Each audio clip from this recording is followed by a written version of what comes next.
I think I lost it. What coin? I don't remember exactly. Oh, that coin. Clever. I can't remember how we did it. It probably comes natural to you. Yes, I've got a showstopper there. Do it again. We can't afford it. Yes, one must think of the future. It's the normal thing to have one. One is, after all, having it all the time now. And now, and now. It could go on forever. Well, not forever, I suppose. Do you ever think of yourself as actually dead, lying in a box with a lid on it? No.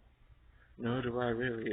It's silly to be depressed by it. I mean, one thinks of it like being alive in a box. One keeps forgetting to take into account the fact that one is dead, which would make all the difference, shouldn't it? I mean, you'd never know you were in a box, would you? It would be just like being asleep in a box. Not that I'd like to sleep in a box, mind you, not without any air.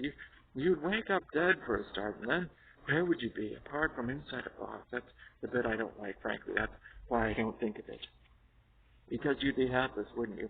Stuffed in a box like that. I mean, you'd be in there forever, even taking into account the fact that you're dead. It isn't a pleasant thought, especially if you're dead. Really, ask yourself, if I asked you straight off, I'm going to stuff you in this box now, would you rather be alive or dead? Naturally, you'd prefer to be alive. Life in a box is better than no life at all, I expect. You'd have a chance at least. You could lie there thinking, well, at least I'm not dead. In a minute, someone's going to be banging on that lid and tell me to come out. Hey, you. What's your name? Come out of there. You don't have to flog it to death. I wouldn't think about it if I were you. You'd only get depressed. Eternity is a terrible thought. I mean, where is it going to end? Too early, Christians. Chance to meet in heaven. Saul of Tarsus yet, cried one. What are you doing here? Tarsus, replied the other. I'm Paul already.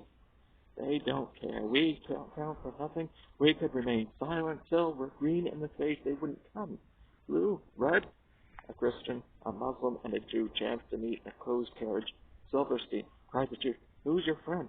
His name's Abdullah, replied the Muslim, but he's no friend of mine since he became a convert. All right, we know you're in there.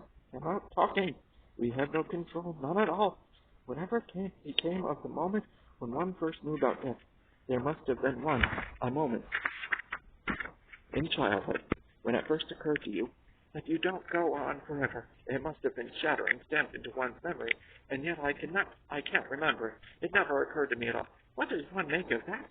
We must be born with an intuition of mortality before we know the words for it, before we know that there are words that become bloodied and squalling with the knowledge that for all the compasses in the world, there's only one direction, and time is its only measure. A Hindu, a Buddhist, and a lion tamer chance to meet in a circus on the Indo-Chinese border. They're taking us for granted.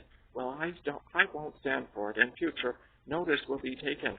Keep out then. I forbid anyone to enter. That's better. Death followed by eternity, the worst of both worlds. It is a terrible thought. Did he receive you well? Most like a gentleman, but with much forcing of his disposition. Negative a question, but of our demand most free in his reply. Did you essay him to have any pastime? Madam, it is so fell out that certain players we all brought on the way of these. We told him of these. There did seem in him a kind of joy to hear of it. They are here about the court, and as I think they have already ordered this night to play before him. It is most true, and he beseeched me to entreat our majesties to hear and see the matter. With all my heart, and it doth content me to hear him so inclined, good gentlemen, give him a further edge and drive his purpose into these delights. We shall, my lord. Sweet girl should leave us too, but we have closely sent for Hamlet hither, that he, as it were by accident, may hear a front of Ophelia. Never a moment's peace. In and out, on and off, they're coming at us from all sides. They're never satisfied. Catching us on the trot, why can't we go by then? What's the difference? I'm going. He's coming. What's he doing? Nothing. He must be doing something. Walking. On his hands? No, on his feet. Stark naked. Fully dressed. Selling toffee apples. Not that I noticed. You could be wrong. I don't think so. I can't for the life of me see how we're going to get into conversation. Nevertheless, I suppose one might say that this was a chance. One might well accost him. Yes. It definitely looks like a chance to me. Something on the lines of a direct, informal approach, man to man, straight from the shoulder. Now look here. What's it all about? That sort of thing. Yes, yes. They're supposed to like one to be grabbed with both hands, I should say, if I were asked. No point in looking at a gift horse till you see the whites of its eyes, etc. We're overawed. That's our trouble when it comes to the point we succumb to their personality. Nymph!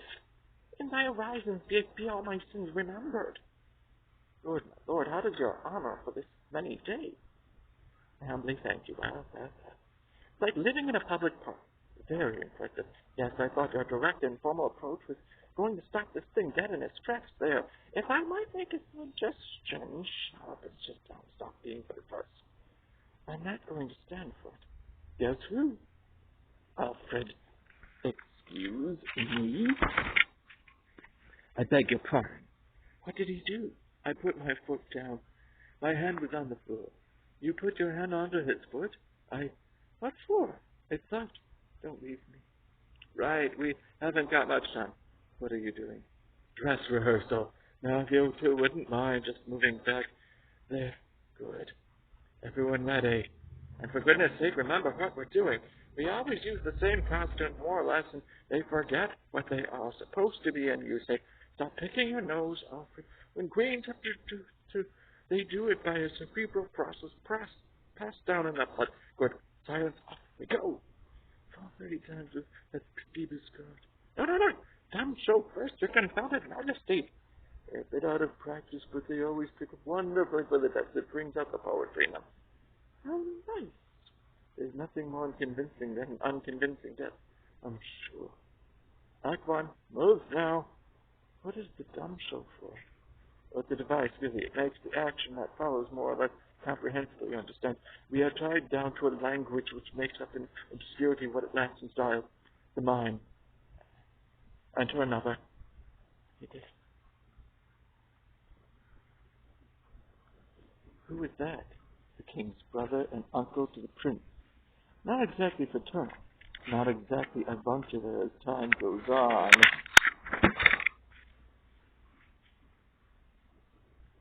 Go to. I'll no more on it. It hath made me mad. I say we will have no more marriage. Those that are married already, all but one shall live. The rest shall keep as they are. To a nunnery go. Full 30 times hath Phoebus called love. His affections do not that way transcend, or what he spake, though it lacked from a little, was not like madness. There's something in his soul which is melancholy, sits on brood, and I do doubt that the hatch and the disclosed will be some danger, which for to prevent I have in quick determination thus set it down. We shall with speed to England.